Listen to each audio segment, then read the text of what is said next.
জীবন সর্বস্ব প্রাতঃস্মরণীয় পরম বন্দনীয় নিত্য আরাধনীয় সদ্গুরু শ্রী ভগবান শ্রী শ্রীল গুরু মহারাজের রাতুল আতুল পাবন পদারবিন্দে পরার্ধ কোটি দণ্ডবৎ প্রণতি। তৎসহ সংকীর্তন আচার্যবৃন্দ, মহাপ্রভুর প্রিয় অনুরাগী বৈষ্ণবজন, শুদ্ধ ভক্তজন, স্নেহশীলা ধর্মশীলা দেবী মূর্তি শ্রদ্ধামূর্তি মাতৃগণ, সকল ভক্তচরণে দিন অতি দিনের সশ্রদ্ধ দণ্ডবৎ প্রণতি। দেখুন,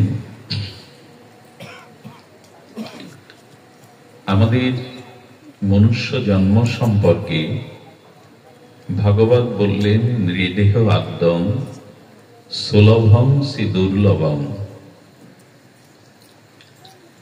মনুষ্য জন্ম প্রাপ্তির পিছনে মূল কারণ কি? এটিকে সুদুর্লভ বলা হয়েছে, সহজে প্রাপ্ত হওয়া যায় না। আরো বলা হয়েছে এটি দেব দুর্লভ, দেবতাদেরও আকাঙ্ক্ষিত মনুষ্য জন্ম। কেন এটি দুর্লভ? আচ্ছা, মনুষ্য জন্ম দেব দুর্লভ, পরম দুর্লভ সত্ত্বেও আমরা মনুষ্য জন্ম পেয়েছি আমাদের পূর্বের কোন সুকৃতি বা সুকর্মের দ্বারা কি? আমরা যে দুর্লভ মনুষ্য জন্ম পেয়েছি, এটি কি আমাদের পূর্বকৃত কোন সুকৃতি সুকর্মের ফসল? অবশ্যই অবশ্যই। কোন সুকৃতির দ্বারা, কোন সুকৃতি সৌভাগ্যের দ্বারা মনুষ্য জন্ম লাভ হয় না। মনুষ্য জন্মটা লাভ হয়েছে, এই দুর্লভ জন্মটা লাভ হয়েছে ভগবানের বিশেষ কৃপার দ্বারা। দেবতাদের সৎকর্ম কম আছে কি? কথা বলুন, কম আছে?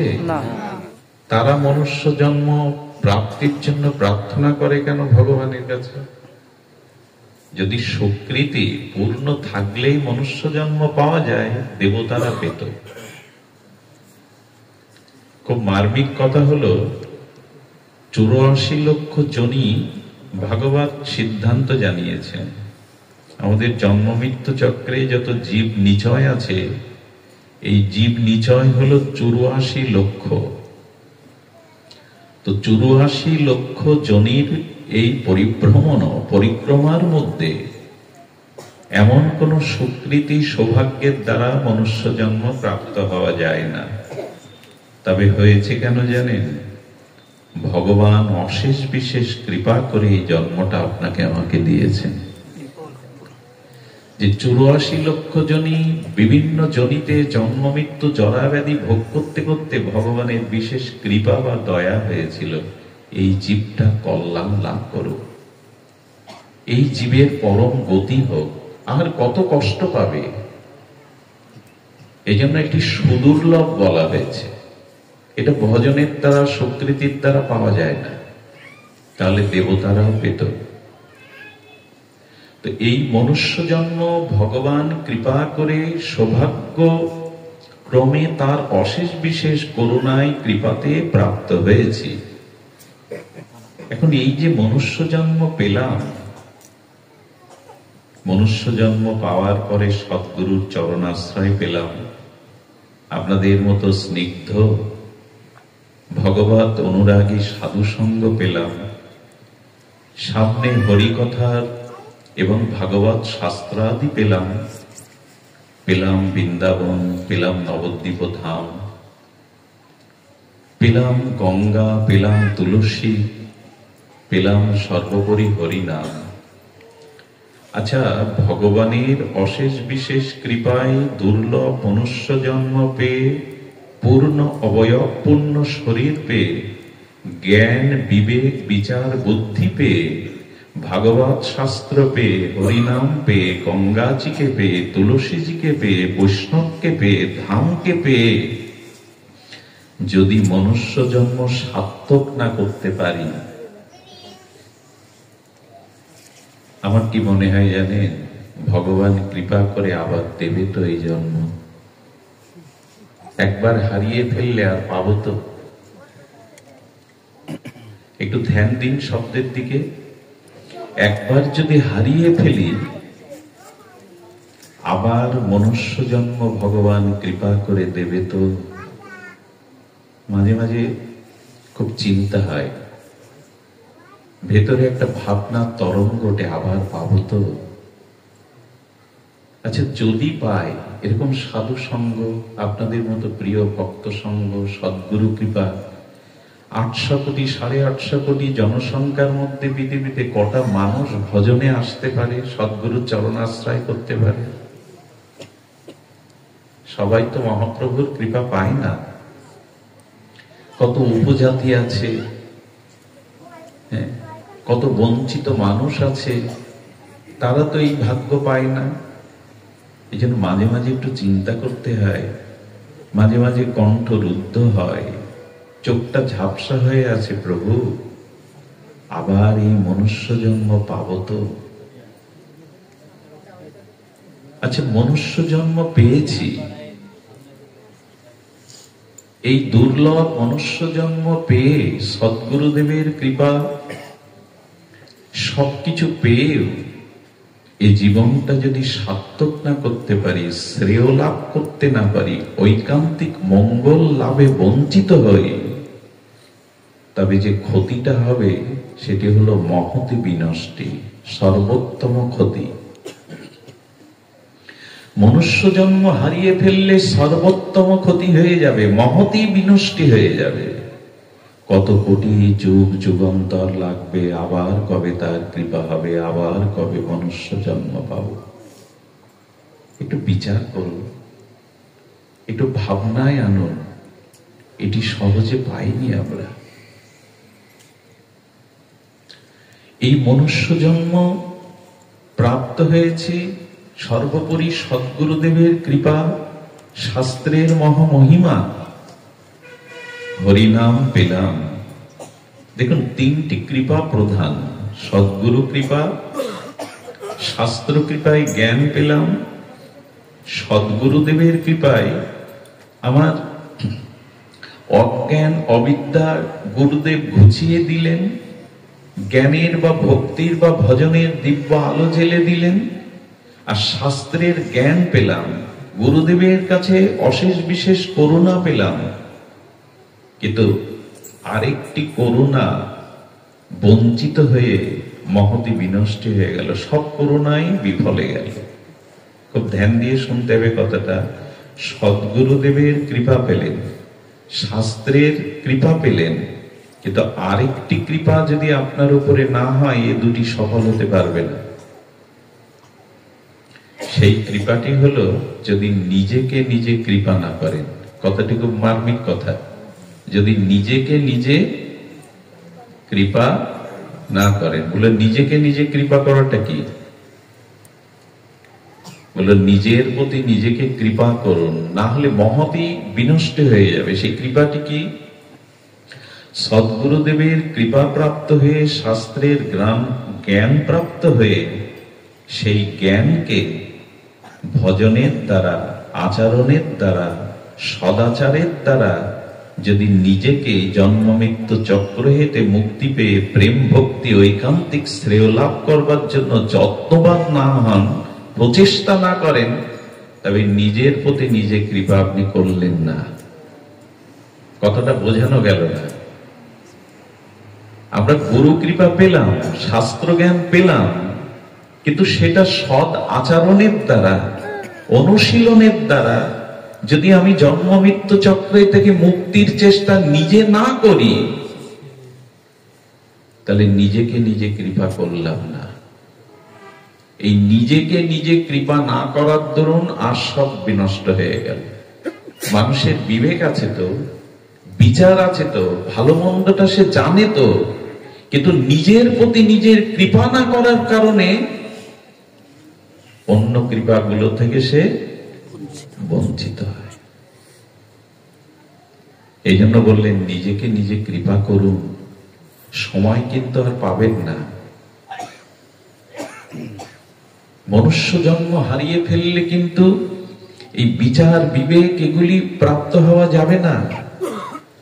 জানেন, এই ভক্তি ভূখণ্ডে জন্মগ্রহণের পরে, এই ভক্তি ভূখণ্ড বলছি কেন জানেন, আমাদের এশিয়ার মধ্যে, আমাদের এই অখণ্ড ভারত বা এই বাংলার মাটির মধ্যে কিছু গুণ আছে, মহিমা আছে, যেটা পৃথিবীর অন্য মাটির মধ্যে নেই। খুব ধ্যান দিয়ে কথাটা শুনতে হবে, এক পা এগিয়ে যেতে পারবেন। কথাটা যদি ধ্যান দিয়ে স্মরণ করেন, মনন করেন, এক পা এগিয়ে যেতে পারবেন। এই ভারত ভূখণ্ড, ভক্তি ভূখণ্ড, মহাপ্রভু শ্রীকৃষ্ণ রাম অবতারের যে লীলা ভূখণ্ড, এই মাটির কিছু মহিমা আছে, এই ধুলির কিছু মহিমা আছে, এই বাতাসের কিছু মহিমা আছে, এই ভূখণ্ডের কিছু মহামহিমা আছে। সেগুলো কি জানেন? পৃথিবীর অন্যান্য মহাদেশে ভগবান বারবার আসেনি। সেই যিশুর পরে ওদের আর কোনো অবতার ভগবান আসেনি। অন্য ধর্মের মধ্যে এত অবতার, এত মহাপুরুষ, এত ভগবান বারবার আসেনি। প্রশ্ন করা হয়েছিল, কেন প্রভু তুমি আর অন্য মাটিতে যাওনি কেন? বারবার এই মাটিতে কেন নেমে এসো? আছে পৃথিবীতে এত ঋষি, এত সন্ত, এত সাধু, এত অবতার মহাপুরুষ পৃথিবীর অন্য মহাদেশে আছে? একটু কথা বলুন। নাই। কেন? পৃথিবী তো তারই সৃষ্টি। এই অনন্ত বিশ্ব ব্রহ্মাণ্ডের অনুপরমাণিতে তো ভগবান আছেন, অন্য মাটিতে তুমি কেন যাও না?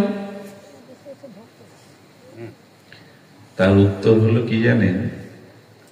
অন্য মাটিতে গেলে তারা আমাকে নিরাকার ভাবে, আমাকে সচ্চিত আনন্দময় প্রেমময় বিগ্রহ রূপে, সখা রূপে, পুত্র রূপে, প্রিয় রূপে ওই মাটিতে ভালোবাসা নাই। ওরা আমাকে নিরাকার ভাবে। আর নিরাকার ব্রহ্মের কোনো লীলা নাই, নাম নেই, রূপ নেই। তো যেখানে আমার নাম নেই, রূপ নেই, লীলা নাই, সেই মাটিতে বারবার যেতে ইচ্ছা করে না। যেখানে আমাকে আপন করে অনুরাগে, পুত্র জ্ঞানে, সখা জ্ঞানে, প্রিয় জ্ঞানে, একান্ত ঘরের মানুষ হিসাবে আমাকে ভালোবাসতে পারে, আমার সাথে খেলা করতে পারে, সেই মাটি আমাকে বারবার টেনে আনে এই মাটিতে। সাধারণ কোনো কথা নয়। হে রামচন্দ্র, তুমি অযোধ্যা ছাড়া কেন আসো না? হে কৃষ্ণচন্দ্র, তুমি মথুরা মন্ডলে 84 করে বৃন্দাবনে ছাড়া কেন আসো না? হে গৌর সুন্দর, তুমি কেন নবদ্বীপের মাটি ছাড়া অন্য মাটিতে আসো না? বলে এই মাটিতে কিছু ভালোবাসা আছে, আমাকে আপন করে নেওয়া, একান্ত অনুরাগে ভালোবাসার ভক্ত আছে, ভক্তি আছে, তাই তো বারবার এখানে আসি।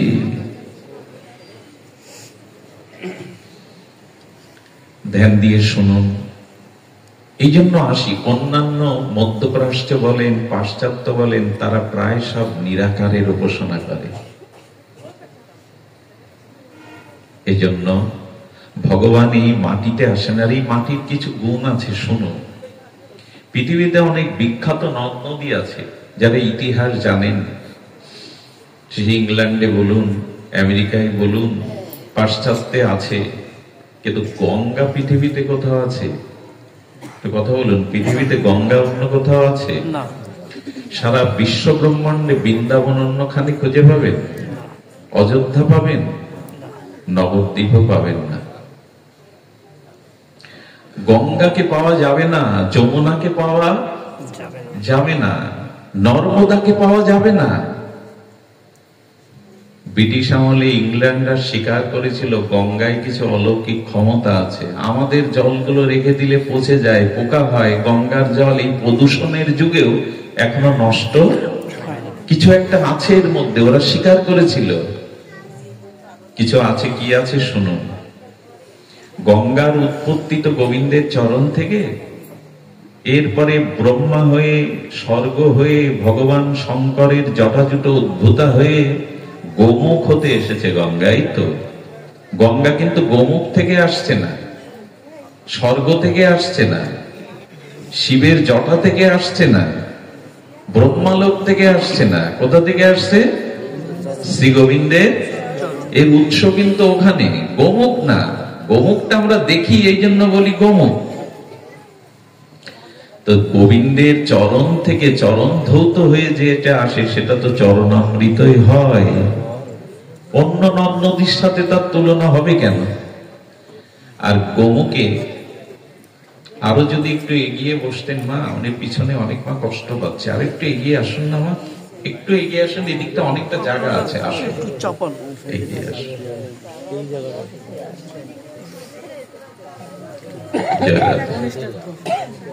তো গোমুখের যেখান থেকে উৎসমুখ গঙ্গার, এক আচার্যপাদ বলেছিলেন, মন দিয়ে শুনুন, স্থির হয়ে শুনুন। এক আচার্যপাদ বলেছিলেন ওখানে কিছু ঔষধি গুণ আছে, এবং অনেক তপস্বীরা মহা মহা যোগীন্দ্র মনীন্দ্রগণ বসে তপ করছেন, তাদের তপ তেজটা গঙ্গার জলের সাথে ধুয়ে আসে, অনেক ঔষধি গুণগুলো ধুয়ে আসে, এই জন্য গঙ্গা জল সাধারণ নয়। তো এই ভক্তিময় ভূখণ্ডে জন্মগ্রহণ করে দুর্লভ মনুষ্য জন্ম পেয়ে যারা নরকে যায়, ভজন না করে, ভগবত প্রাপ্তি না ঘটিয়ে, যম তাদের কি বলে জানেন?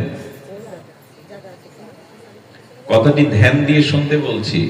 যম তাদের কি বলে জানেন? বড় আশ্চর্য যে তুমি নরকে এসেছো, এই ভূখণ্ডে জন্মগ্রহণ করে মনুষ্য জন্ম পেয়ে তোমার তো নরকে আসার কথা না। কে বলছে কথাটি?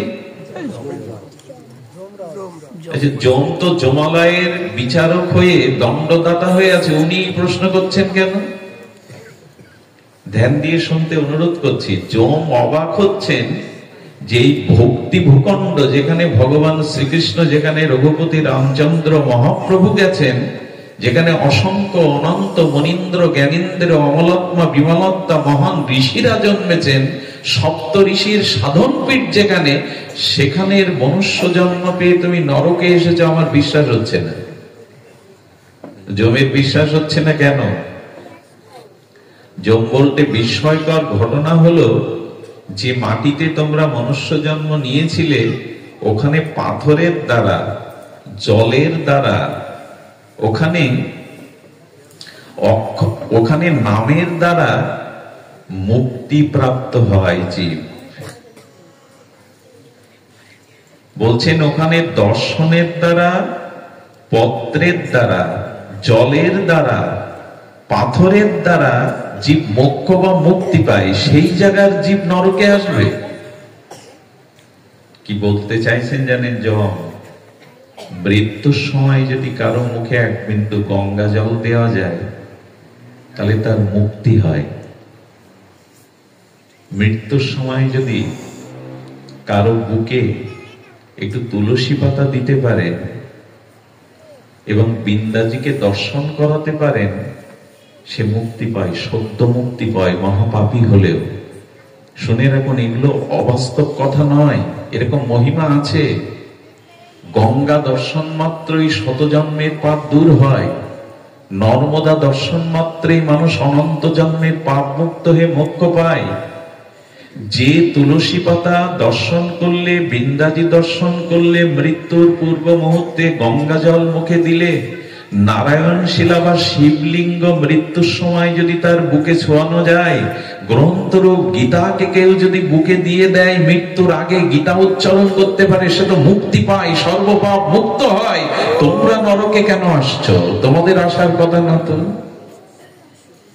যেখানে জলের দ্বারা, পত্রের দ্বারা, গীতার দ্বারা, একবার ভগবানের নামের দ্বারা কর্ণে নাম গেলে যারা মুক্ত পায়, তারা নরকে আসবে কেন? তোমরা এই ভাগ্য গ্রহণ করনি?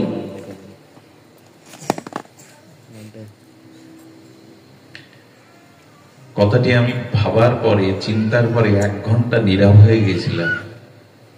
তাই তো মৃত্যুর সময় যদি কেউ গীতাকে বুকে নিয়ে একবার গীতা বলতে পারে, কেউ যদি একটু নারায়ণ শিলা বা ভগবান শঙ্করকে বুকে নিতে পারে, কেউ যদি বৃন্দাজিকে দর্শনও করতে পারে, কেউ যদি গঙ্গা জল বিন্দু মাত্র তার মুখে দেওয়া হয়, সত্য মুক্ত প্রাপ্ত হয়, সেই জীবগণ নরকে যাচ্ছে বিদায় চরম ও বিস্ময়িক ভাবে অবাক হচ্ছেন, তোমরা নরকে আসবে কেন? কি দুর্ভাগ্য আমাদের! কেন জানেন? এগুলির প্রতি আমাদের শ্রদ্ধা, বিশ্বাস, দৃঢ়তা এখনো আসেনি। অনেকেই গঙ্গা স্নানে যান, নর্মদায় যান, কাবেরীতে যান, সিন্ধুতে যান। এইসব নদ নদীতে স্নান করলে ভক্তি হয়, পাপ মুক্তি হয়। গঙ্গা, যমুনা, কাবেরী, কৃষ্ণবেন্না, কালিন্দী, এইসব নদীগুলো নদী নয়, সাধারণ স্রোতস্বিনী নয়। এদের অবগাহন করলে, এদের দর্শন করলে, এদের নাম নিলেই জীবের পাপ মুক্তি হয়। তো আমাদের হয় না কেন? এত ডুব দিলাম গঙ্গায়, এত যমুনায় অবগাহন করলাম, হয় না কেন জানেন? এইসব নদ নদীতে স্নান করতে গেলে 13টা পাপ থেকে, অপরাধ থেকে মুক্ত হয়ে স্নান করতে হয়। ওইগুলি আমাদের জানা নাই, আর জানলেও আমরা তা মানি না, শুনেনি। যদি কখনো কোনো পবিত্র নদ নদীতে স্নানের সৌভাগ্য হয়, গঙ্গায়, যমুনায় বা কাবেরীতে, গঙ্গাসাগরে 13টি অপরাধ মুক্ত হয়ে যদি এদের দর্শন, স্পর্শন এবং স্নান করতে পারেন, তখনই হবে। প্রথমটি বলি, গঙ্গাতে, যমুনাতে, এইসব নদ নদীতে স্নান করতে গিয়ে কেউ কুলি করবেন না, কুলোকুচু করে না, থুতু ফেলা যাবে না, ওখানে তেল সাবান ব্যবহার করা যাবে না, ওই জলে শৌচাদি ক্রিয়া করা যাবে না। এগুলো মানি আমরা। নিজের কোনো বস্ত্র ওখানে কাঁচা বা ধোয়া, এমনকি ডুব দেওয়ার পরে গায়ের ময়লাটাও ধুয়ে ওখানে দেওয়া। এই যে ডুব দিলেন, সরল প্রাণী উঠে এলেন। এখন আমরা যা আচরণ করি, সে আচরণগুলোতে অপরাধ জড়িয়ে যায়, অপরাধ জড়িয়ে যায়। এই জন্য এই অপরাধগুলো না জেনে আমরা এতে স্নান করতে গেলে আমরা সেই ফল প্রাপ্তি থেকে বঞ্চিত হই। আমার বলবার অভিপ্রায় ছিল এই, যে দেশের গঙ্গা জলে এক হরিনামের দ্বারা অজামিল মুক্তি পায়, সেই দেশের মানুষ, সেই ভূখণ্ডের মানুষ গীতা পেয়েছে, ভাগবত পেয়েছে, বৃন্দাজি তুলসী তত্ত্ব পেয়েছে, গঙ্গা জল পেয়েছে, নাম মহিমা পেয়েছে। এমনকি মৃত্যুর সময় যদি কারো শুদ্ধ ভক্তের দর্শন হয়, সে কোনোদিন নরকে যাবে না। যে বাড়িতে গাভী মাতা আছে, যে মৃত্যুর সময় যে গাভী দর্শন করে গাভী মা, সে কখনো নরকগামী হবে না। যে বাড়িতে বৃন্দাজি আছে, যে বাড়িতে গীতা আছে, যে বাড়িতে সাধুগুরুর চরণ বিধৌত চরণ জল আছে, বা মৃত্যুর সময় যদি কেউ শুদ্ধ বৈষ্ণবকে দর্শন করে, তার নরকগামী হতে। এ কথাগুলো কথার কথা মনে করলেই বিপদ, আর আমরা তা মনেই করেছি। যদি আমাদের ভজন সাধনের পথে সব থেকে বড় অন্তরায় হয়ে থাকে, তা হলো এই শ্রদ্ধার অভাব। শ্রদ্ধাটা বড় দুর্বল হয়ে গেছে। এই জন্য এখানের মানুষ নরকগামী তাদের হতে হয় না। এই জন্য মনুষ্য জীবনের ঐকান্তিক শ্রেয় প্রাপ্তির উপায় কি শুনুন, ধ্যান দিয়ে শুনুন, কি করে আমরা ঐকান্তিক শ্রেয় লাভ করতে পারবো। তার আগে একটা কথা আপনাদের কাছে যদি জিজ্ঞাসা, বিনয় সহকারে বিনীত জিজ্ঞাসা করি, আমাদের ভাগ্য কে রচনা করে?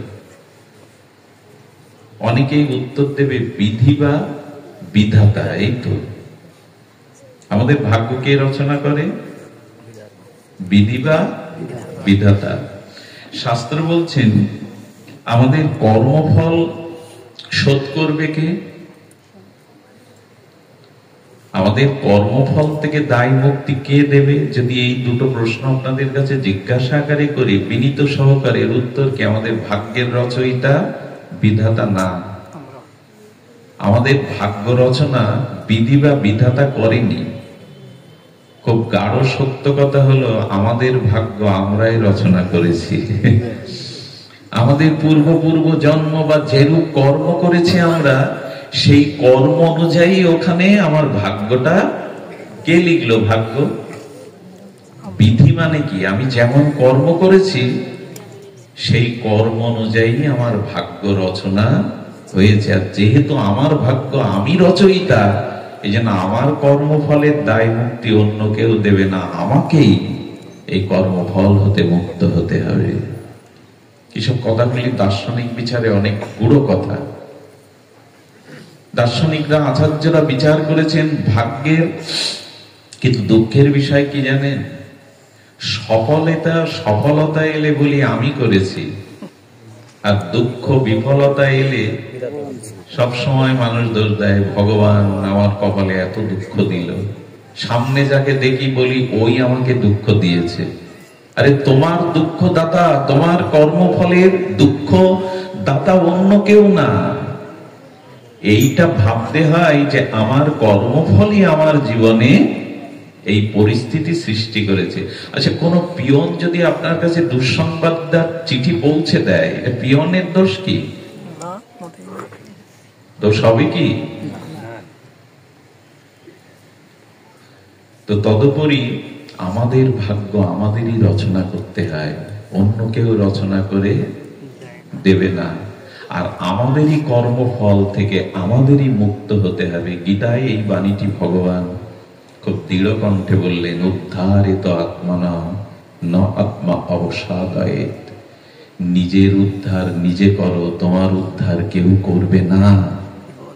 আমার এই মা যিনি অনুষ্ঠান দিচ্ছেন, ওনার এক ঐকান্তিক গাঢ় কি বলবো অনুরাগ আছে। আমার পাঠ ছিল অন্য জায়গায়, কিন্তু ওনার চোখের জল, ওনার ব্যাকুলতা হয়তো আপনাদের সাধু সঙ্গে আজ এখানে একরকম টেনেই এনেছেন অনুরাগে। দেখুন, উনি মায়ের উদ্দেশ্যে এই যে অনুষ্ঠান দিচ্ছেন, একটা কথা আপনাদের একটু সতর্ক করি। ভগবান বললেন উদ্ধারিত আত্মানা ন আত্মা অবসাদয়েত। বলছেন তোমার উদ্ধার তুমি নিজে করো, অন্যের উপরে ভারটা রাখতে যেও না। আচ্ছা, এত যে সাধু সন্ন্যাসী মঠ মিশনে ব্রহ্মচারী, এদের তো সন্তানাদি নাই, এদের উদ্ধার কে করবে? এই জন্য আমরা বড় চিন্তা করে বসে আমার মৃত্যুর পর কে কত শ্রাদ্ধ শান্তি, কে কত পিণ্ডা আদি দেবে। ভগবান বললেন এই অপেক্ষাটা করতে যেও না গো, নিজের উদ্ধারের চেষ্টা নিজে করো। আমার মনে হয় মৃত্যুর পরের উদ্ধার আর জীবদ্দশাতে ভজন সাধন সৎকর্ম ভগবত কর্মের দ্বারা নিজে উদ্ধার, এটা করা আগে উচিত। মৃত্যুর পরে কি হবে আমি জানি না। যদি বলেন তাহলে এই জাতীয় অনুষ্ঠানগুলো কেন দিতে হয়, এ উত্তর আমি পরে দিচ্ছি। তবে এইটুকু বলবো, নিজের উদ্ধার নিজে করার চেষ্টা করুন। বর্তমান যুগের সন্তানাদি সবই মায়ের মতো পাবেন না। আমাদের উত্তর প্রদেশে এক বাবা মারা যায়,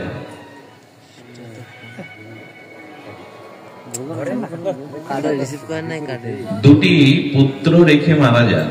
সুইচ অফ করে রাখুন।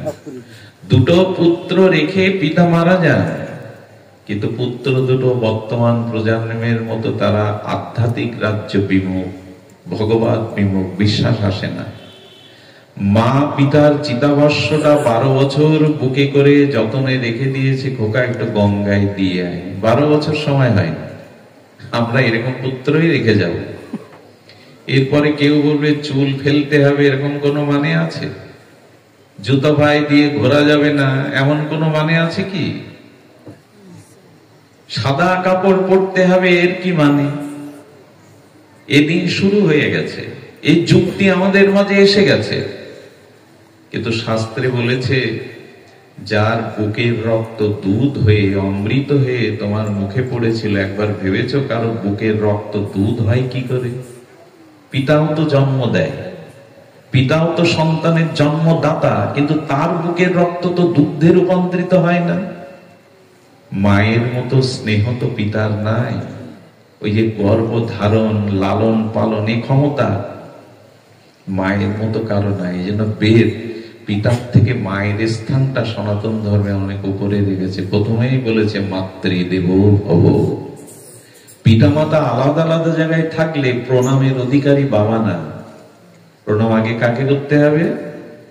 মাকে। কিন্তু পিতামাতা একত্রিত থাকলে, একই স্থানে থাকলে সেখানে পিতাকে প্রণাম করতে হবে, সেটাও মায়ের সম্মানের কারণে, যে আমার মায়ের পতি হলেন, গুরু হলেন আমার পিতা। এই জন্য মায়ের সম্মান রক্ষার্থে পিতাকে প্রণাম মায়ের সামনে করতে হয়। কিন্তু ভিন্ন ঘরে থাকলে, ভিন্ন অবস্থানে থাকলে আগে মাকে প্রণাম করার কথা বেদ বলেছেন। মাতৃদেব ভব পিতৃদেব ভব। বেদের এই মন্ত্র মাকে, মায়ের বুকের দুগ্ধ স্নেহ খরিত হয়ে অমৃত হয়ে পড়ে। সেই মায়ের জন্য এখন বলছেন, সারাদিন পরে মা দুটো অন্ন খেতে বসেছে, সন্তানকে কোলে করে মলমূত্র ত্যাগ করেছে, ঘৃণা করে, যেভাবে ছিল ঘৃণা ভরে সন্তানকে নামিয়ে দেয়নি। মলমূত্রকে ঘৃণা না করে সন্তানকে কোলে নিয়েছে। এরপরে কবে বলবে মায়ের জন্য সাদা কাপড় পরতে হবে? তার মানে কি মন ঠিক থাকলে হলো? এখন এই একটা বাণী প্রায় আওড়ায় মানুষ, মন ঠিক থাকলে। খুব সহজ কথা না? আলোর গতি সেকেন্ডে 1,86,000 কিলোমিটার। মাইল, কিলোমিটারটা মাইল, মাইল বললে আরো দূরত্ব হয়, 3 লক্ষ কিলোমিটার হয় হিসেব মতো। আর মনের গতি কি জানেন? মন 1 সেকেন্ডে পৃথিবী 14 বার পরিভ্রমণ করতে পারে, 14 বার। আলোর গতির থেকে মনের গতি। স্বয়ং গোবিন্দের সখা অর্জুনও যদি বলতে পারে চঞ্চলাহি মনকৃষ্ণ প্রমাত্তি বলদ্দৃঢ়ম, বায়ুকে রোধ করা সহজ কিন্তু মন রোধ করা, আর আপনি বলে দিলেন মন ঠিক থাকলে হলো, খুব সোজা। ভগবান কৃষ্ণকে সারথী রূপে পেয়ে অর্জুন বলছেন যে বায়ু নিরোধ করা সহজ, মনের গতি। আপনি বলে দিলেন মন ঠিক থাকলে হলো। আজগুবি কথা বলে এ জগতে নিজেকে উদ্ধার করা যাবে না। তো ছেলেদের বলে বলে বড় ছেলে অবিশ্বাসী, ছোট ছেলেটাকে বলে দিল। ভোরবেলা মা কাঁদতে উঠেছে, খোকা খোকা তুই চিতাভস্যটা গঙ্গায় দিসনি? মা তুমিও হয়েছ সন্দেহ প্রবল। আরে আমি তো গঙ্গায় দিয়ে আসলাম। বলে গঙ্গায় দিসনি? কয়েক কিলোমিটার সামনে গিয়ে এক নর্দমায় দিয়ে এসছিস। বলে তুমি এখান থেকে ক্যামেরা দিয়ে দেখেছো?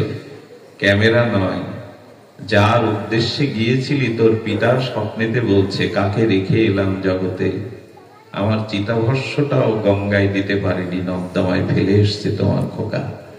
এইসব সন্তানই আমরা রেখে যাচ্ছি।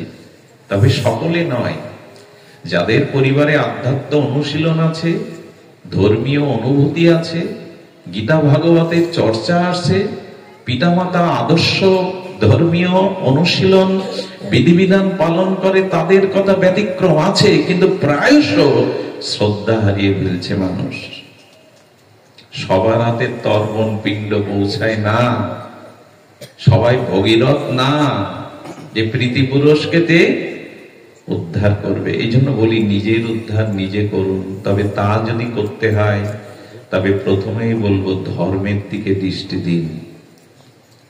মানুষের জীবনে 4টি প্রাপ্তি আমাদের পুরুষার্থ।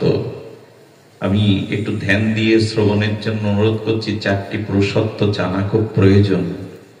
ধর্ম, অর্থ, কাম, মোক্ষ আমরা জানি, মোক্ষ এই 4টি পুরুষার্থ। আরেকটি আছে যেটা মহাপ্রভুর মহা অবদান, আমরা পরে ওটি আস্বাদনে আনবো। তো মানুষের উচিত হলো ধর্মমুখী হওয়া, ধর্মকে শ্রদ্ধার সহিত অনুরাগের সহিত গ্রহণ করা। কিন্তু ধর্ম এখন এক সমস্যা দেখা দিয়েছে ধর্ম কাকে বলে এটি বুঝবার। কিছু মনে করবেন না, ধর্মকে নিয়ে এখন উৎপাত শুরু হয়েছে। ধর্ম প্রকৃত অর্থে কি? এই ধর্মকে সামনে রেখে এখন আমরা উৎপাত শুরু করে দিয়েছি। উৎপাতটা কেন বলছি জানেন? শ্রুতি স্মৃতি পুরাণাদি পঞ্চরাত্র বিধিং বিনা ঐকান্তিক হরের ভক্তি উৎপাদেয়ত কল্পতে। মহাপ্রভুর মনোভীষ্ট পূরণকারী জগৎগুরু আচার্য রসাচার্য, আচার্য মহান ষড়গোস্বামীর অন্যতম দার্শনিক আচার্য প্রবর শিল রূপ গোস্বামী বলেছেন, বেদ শ্রুতি স্মৃতি অনুমোদিত যাহা, তা ব্যতীত যদি ঐকান্তিক হরির ভক্তির জন্য ধর্ম আচরণ করেন সেটা উৎপাত মাত্র, যদি শ্রুতি স্মৃতি বেদ পুরাণের অনুমোদিত না হয়। আমরা প্রথমে একটু জানি ধর্ম শব্দের অর্থটা কি। খুব সহজ করে যদি বলি, ওই ধৃ ধাতু মন প্রত্যয় যোগে যা ধারণ করে এইসব যদি কঠিন করে না বলে সহজ করে বলি, তবে ধ্যান দিন। ধর্ম হলো বেদ প্রণীত, আস্তে বাবা আস্তে,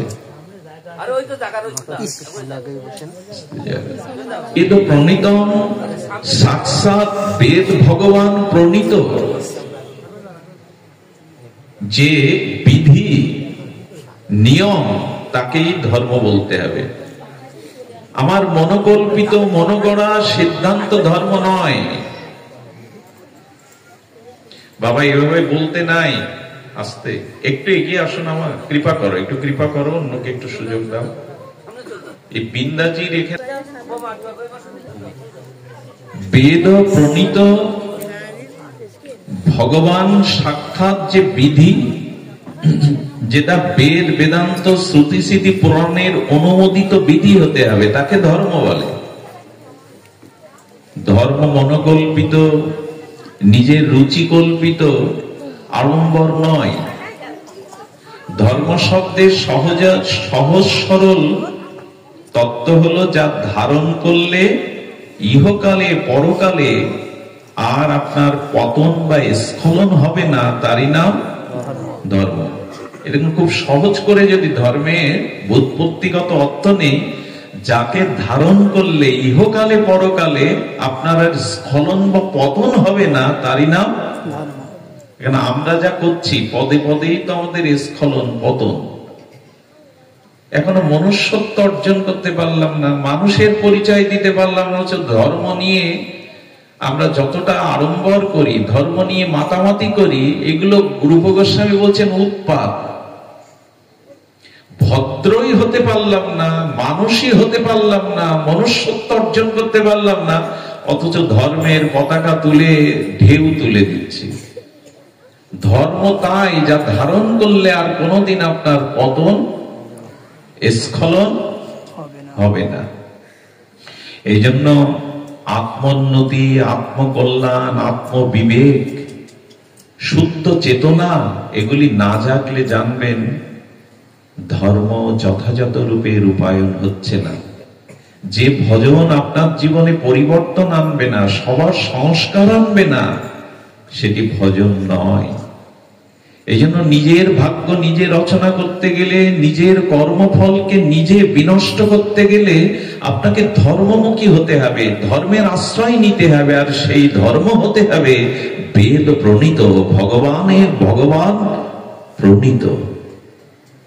আচার্যদের অনুসরণে, নিখিল শাস্ত্রের অনুমোদনে বেদ ভগবান প্রণীত আচরণই ধর্ম। যেটা জানতেও চেষ্টা করিনি, গড্ডালিকা প্রবাহের ন্যায় আমরা সামনে যা দেখি তাই করি। উৎসবে মেতে উঠি, হই হুল্লোড়ে মেতে উঠি, আদৌ সেটি ধর্ম কিনা তা বেদ বেদান্ত স্মৃতি শাস্ত্র থেকে অনুমোদন করতে হবে। নিজের কর্মফল নিজে ক্ষয় করবার জন্য ধর্মের আশ্রয় নিতে হবে। ধর্ম তাকেই বলে, বারবার বলছি, শ্রুতি স্মৃতি বেদ অনুমোদিত ভগবান প্রণীত।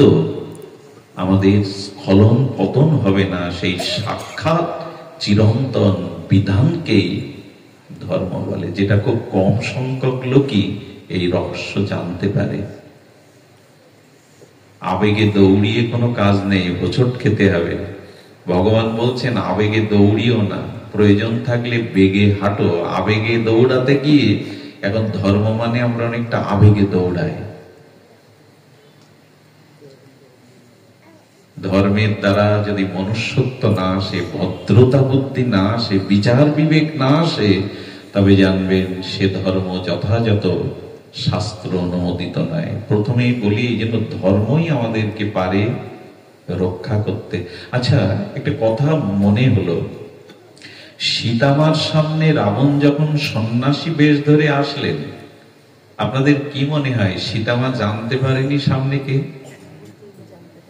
যিনি জগৎ লক্ষ্মী, যিনি ভগবানের অভিন্ন অন্তরঙ্গা শক্তি, মা জানকী জানে না সামনে কে? এটা মনে হয় এক জ্যোতিষী আপনার ভূত ভবিষ্যৎ বলে দিতে পারে, ত্রিকলজ্ঞ যোগী বলে দিতে পারে, আর সাক্ষাৎ ভগবানের লাদিনী শক্তি জগৎ জননী সীতার জানা নেই সামনে কে?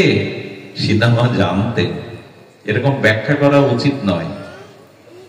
এই জন্য ধর্মকে যথাযথ রূপে জানতে চেষ্টা করতে হয় আচার্য পরম্পরায়। সীতামা জানতেন। সীতামাকে প্রশ্ন করা হলো, মা সব জেনে শুনেই গণ্ডির বাইরে কেন গেলে? নিজের বিপদকে কেন ডেকে আনলে? তুমি তো জগৎ জননী। সীতামা বলল, আমি ধর্ম রক্ষার জন্য গণ্ডির বাইরে গেছি। এই দেখুন ধর্ম কিভাবে মা সীতা জগৎকে জানিয়েছেন। বললেন ধর্ম রক্ষা মানে, বললেন বনবাসী হয়েও আমরা কুঠির নির্মাণ করে প্রভুকে নিয়ে, লক্ষণকে নিয়ে আমরা গারস্থ ধর্ম বনবাসেই পালন করছি। ধর্মে বা বেদে আছে, গৃহস্থের দুয়ার হতে কেউ যেন খালি হাতে ফিরে। ওখানে আপনার বিচার করার অধিকার নেই যে আমার সামনে কে দাঁড়িয়ে আছে। গৃহস্থের দুয়ারে যদি কেউ হাত পাতে আবেদন নিবেদন জানায়, তাকে কিছু দেওয়াই হলো গৃহস্থের ধর্ম। আমি ধর্ম পালন করবার জন্য গণ্ডির বাইরে গেছি, রাবণ জেনেও গেছি। তো মাকে এবার প্রশ্ন করা হচ্ছে, মা ধর্ম পালন করতে গিয়ে তো তুমি প্রভু চরণ ছাড়া হয়ে গেলে, রাবণ তোমায় হরণ করলে, এখন কে তোমায় রক্ষা করবে? মা সীতা বলেছিলেন, আমি ধর্ম রক্ষা করেছি, এখন ধর্মেরই কর্তব্য আমাকে রক্ষা করা। কত বড় শিক্ষা জগৎকে দিলেন যে ধর্ম রক্ষা করে। ধর্ম শব্দ তাই রক্ষিত রক্ষতি ইতি ধর্ম, যাকে ধারণ করলে সেও আমাকে ধারণ করতে পারে। আমি ধর্ম রক্ষা করেছি, এখন ধর্মেরই কর্তব্য আমাকে। সীতার ক্ষতি করতে পারেনি রাবণ। জগৎকে মা জানালেন, ধর্মকে ধরো, ধর্মই তোমাকে রক্ষা করবে। কিন্তু ধর্ম রক্ষার চেষ্টা এখন আমরা করি না। আচ্ছা, মা সীতাকে রক্ষার জন্য কে এগিয়ে এসেছিল? দেবতা, মনি ঋষি। আচ্ছা, ওই জঙ্গলে কোনো মনি ঋষি ছিল না? দেবতারা দেখতে পায়নি দেবলোক থেকে সীতাহরণ হচ্ছে? একটু কথা বলুন।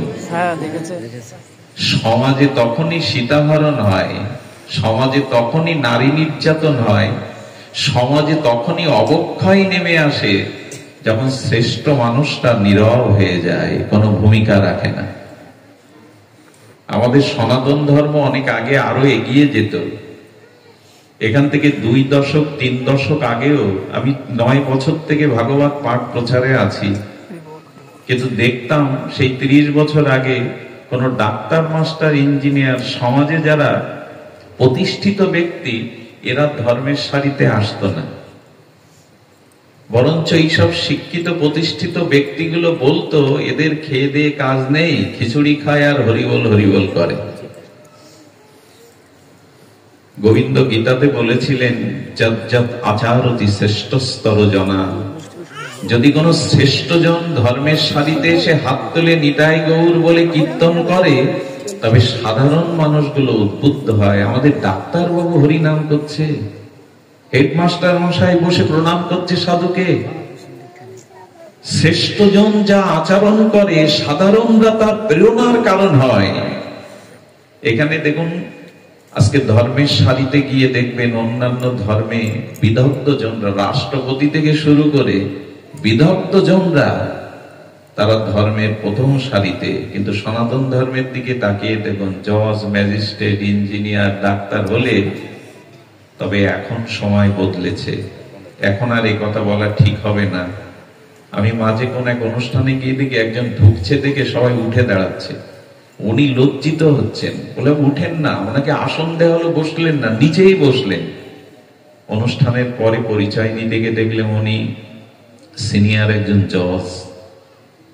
আমি ওনাকে দেখে বললাম, আপনার মতো মানুষ যদি সনাতন ধর্মের সারিতে সেভাবে বসে, এ ধর্ম অনেক আগেই জেগে যেত। ধর্ম মানে ওই কিছু লোক ঘন্টা নাড়বে মন্দিরে, ওদের কিছু টাকা দিয়ে পূজারী রূপে রাখা হবে, আর কীর্তন করার জন্য গ্রামের মরাকে শ্মশানে নেওয়ার জন্য একটু নামের দল বৈষ্ণবদের দরকার, এই হলো। এই জন্য উচিত হবে, আপনার একটা দায়িত্ব আছে, আপনি সমাজের শিক্ষিত মানুষ, আপনি সমাজে প্রতিষ্ঠিত মানুষ, জ্ঞানী মানুষ, আপনার একটা দায়িত্ব আছে, দায়বদ্ধতা আছে ধর্মের প্রতি। আরে ধর্ম না বাঁচলে আপনি কি নিয়ে বাঁচবেন? সনাতন, আপনি সনাতনী এই পরিচয় মুছে দিন, দাঁড়াতে পারবেন না, জীবনে শান্তিও পাবেন না। প্রাণ চলে গেলে হাত পা, মাথা থেকে লাভ কি? যদি প্রাণী দেহ থেকে চলে যায়, হাত পা থেকে লাভ কি? সব পচে যাবে। ধর্মকে বাঁচান, ধর্ম আপনাকে বাঁচাবে। ধর্মকে ধারণ করুন, ধর্ম আপনাকে রক্ষা করবে। আপনার চুল স্পর্শ করার ক্ষমতা কেউ রাখে না। আর জগতে যেগুলি দেখেন, এর পেছনে কোনো নিহিত কারণ আছে। মাঝে মাঝে রাবণ, মাঝে মাঝে মহিষাসুর, মাঝে মাঝে কংসরা আসে, এটা আরো লীলা প্রকট করবার জন্য, আরো ধর্মকে প্রতিষ্ঠা করবার জন্য। এই জন্য নিবেদন করব, ধর্মকে আঁকড়ে ধরুন। সনাতনের হিন্দুর গৃহে গৃহে আজকে ওই এক কোনায় ঠাকুরের একটা আসন পাতা, না আছে তার উপাচার, না আছে তার শুদ্ধাচার, না আছে সকাল সন্ধ্যা হরিনাম কীর্তন শাস্ত্র অনুশীলন, শুধুমাত্র একটু শঙ্কে ফু দেওয়া, আর ওই একটু তাকে রাখতে, তার শয়ন নেই, শীতে তার বস্ত্র নেই, নিজে 3 বেলা চরবচেষ্য লেজ্জ পেয়েও খাবে ভগবানের জন্য। ওই ছোট থালা, ছোট গ্লাস, একটু নকুল দানা, একটু চিনি দানা, যেগুলো তেলা পোকা পিঁপড়ের খাদ্য, এই দিয়ে কি আর ধর্ম বাঁচানো যায়? নিজের সংসারকে শান্তিময়, আনন্দময়, জ্ঞানময় করা যায়? যেখানে ভগবানকে সুখ দেওয়ার আয়োজন নেই, যেখানে ভগবানকে সম্মান দেওয়ার আয়োজন নেই, যেখানে ভগবানকে সন্তুষ্ট করার বিধি নেই, সেখানে কি আছে? অভিশাপ, শ্মশান। সেটি ঘর নয়, সংসার নয়, শ্মশান ভূমি। তো দেবতারা এগিয়ে আসেনি, মুনি ঋষিরা এগিয়ে আসেনি, এলো জটায়ু, বৃদ্ধ শগুন। শগুন উপজাতিদের মধ্যে যিনি বৃদ্ধ, সেই জটায়ু এগিয়ে এলো। একবার চিন্তা করতে পারেন, মুনি ঋষিরা আসেনি, ওখানে কেউ আসেনি সেদিন মা সীতাকে এগিয়ে নিতে, কিন্তু জটায়ু এলো। জটায়ু রাবণের সামনে গিয়ে বলছেন, আমার প্রাণ থাকতে এই দেখুন, এই দেশের মাটির কি গুণ, ভক্তিকে রক্ষা করবার জন্য, রমণীকে রক্ষা করবার জন্য, মাতৃজাতিকে রক্ষা করার জন্য, যেখানে এক গৃধ বৃদ্ধ পক্ষী এগিয়ে আসে, ও চোখে আঙুল দিয়ে দেখাচ্ছে মানুষদের, দেখো ধর্ম রক্ষার জন্য, স্বজাতি রক্ষার জন্য কাদের এগিয়ে আসতে হয়। রাবণ উপহাসের হাসি আসছে, দেবতা আমাকে দেখে থর থর কাঁপে, আমি দেবতাদের ত্রাণ, বিশ্ব বিজয়ী আমি রাবণ, আমার সামনে তুমি বাধা হয়ে দাঁড়াবে? জটায়ু বলেছিল, রাবণ, আমার সাথে যদি ধর্মযুদ্ধ করো তুমি পরাজিত হবে, কারণ আমি যুদ্ধ করছি ভক্তি রক্ষার জন্য, ধর্ম রক্ষার জন্য, তুমি যুদ্ধ করবে অধর্মের জন্য। অধর্ম জয়ী কোনোদিন হয়নি, হবেও না। যুদ্ধও কিন্তু হয়েছিল, ওই চঞ্চু দ্বারা রাবণকে এমন আঘাত করেছিল জটায়ু, কিছুক্ষণের জন্য রথ থেকে রাবণ নিচে পড়ে গিয়েছিল। কিন্তু রাবণ অন্যায় যুদ্ধে তলোয়ার বের করে তার পাখনা কেটে দেয়। এই যে পাখনা কাটা হলো, জটায়ুকে প্রশ্ন করা হলো, কেন গেলে তুমি রাবণের সাথে লড়তে? এখন তো তোমার 2টি ডানা কেটে দিল। আগে তো উড়ে অন্তত তীর্থে যেতে পারতে, ভগবান যেখানে সেখানে দর্শনে উড়ে যেতে পারতে, এখন পাখনা কেটে মরো ধুকে ধুকে। জটায়ু তখন বলেছিলেন, ভক্তি বা ধর্ম রক্ষার জন্য আমার ডানা আমি উৎসর্গ করেছি, এখন দায়িত্ব কি যেন ভগবানের। এখন আমি ভগবানের কাছে যাব না, ভগবানেরই দায়িত্ব এখন আমার কাছে আসার। আমি ধর্ম রক্ষার জন্য, ভক্তি রক্ষার জন্য ডানা দিয়েছি। গেল কিনা?